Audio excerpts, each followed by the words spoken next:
ലോക പരിസ്ഥിതി ദിനത്തോടനുബന്ധിച്ച് കേരള NGO യൂണിയന്റെ നേതൃത്വത്തിൽ വടകര FHSC പരിസരത്ത് മിയാവാക്കി മാതൃകയിൽ മരങ്ങൾ വെച്ചുപിടിപ്പിച്ചു.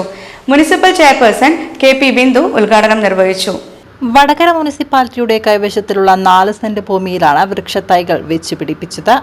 മുനിസിപ്പൽ ചെയർപേഴ്സൺ KP ബിന്ദു പരിപാടി ഉദ്ഘാടനം നിർവഹിച്ചു. ഞാൻ ഉദ്ദേശിച്ചത്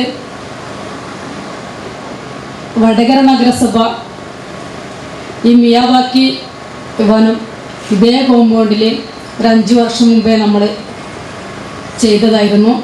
അതിനിങ്ങോട്ടേക്ക് നമ്മൾ പോയത് കാർബൺ രഹിത നഗരസഭ എന്നുള്ള പരിപാടിയുമായിട്ടാണ് കാർബൺ ന്യൂട്രലിലേക്ക് എത്തിക്കുന്നത്.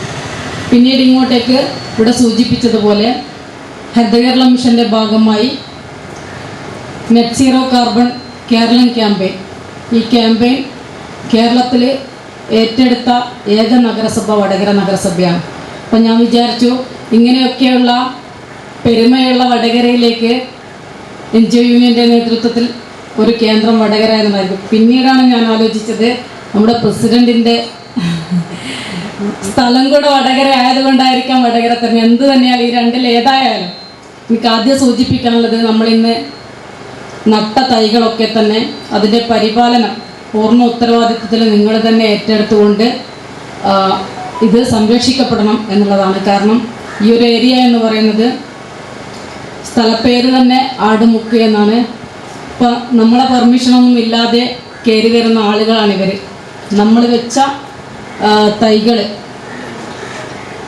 മിയാവാക്കിയുടെ ഭാഗമായിട്ടുള്ള തൈകൾ ആട് നശിപ്പിച്ചതാണ്. നമുക്ക് ഇവിടെയുള്ള ഭൗതിക സാഹചര്യങ്ങൾ ഒരുക്കേണ്ടതിൻ്റെ ഭാഗമായിട്ട് ആ ഭാഗത്താണ് ബിൽഡിംഗ് പണിയേണ്ടി വന്നിട്ടുള്ളത്. അതിൻ്റെ ഭാഗമായിട്ട് എല്ലാം സഹിച്ചുകൊണ്ട് അതിനെ നമ്മൾ മാറ്റി വെച്ചതാണ്. അതുകൊണ്ട് പിന്നീട് അവശേഷിച്ച സ്ഥലത്ത് നിങ്ങൾ ഒരുക്കുന്ന ജില്ലാ പ്രസിഡന്റ് T സജിത് കുമാർ അധ്യക്ഷത വഹിച്ചു. ജില്ലാ വൈസ് പ്രസിഡന്റ് T അനിൽകുമാർ പരിസ്ഥിതി ദിന പ്രതിജ്ഞ ചൊല്ലിക്കൊടുത്തു. ജില്ലാ സെക്രട്ടറി M ദൈത്യേന്ദ്ര കുമാർ സ്വാഗതവും ജില്ലാ ട്രഷറർ V സാഹിർ നന്ദിയും പറഞ്ഞു. രാവിലെ എല്ലാ ഏരിയ കമ്മിറ്റികളുടെയും നേതൃത്വത്തിൽ ഓഫീസ് പരിസരം വൃത്തിയാക്കുകയും വൃക്ഷത്തൈ നട്ടുപിടിപ്പിക്കുകയും ചെയ്തു.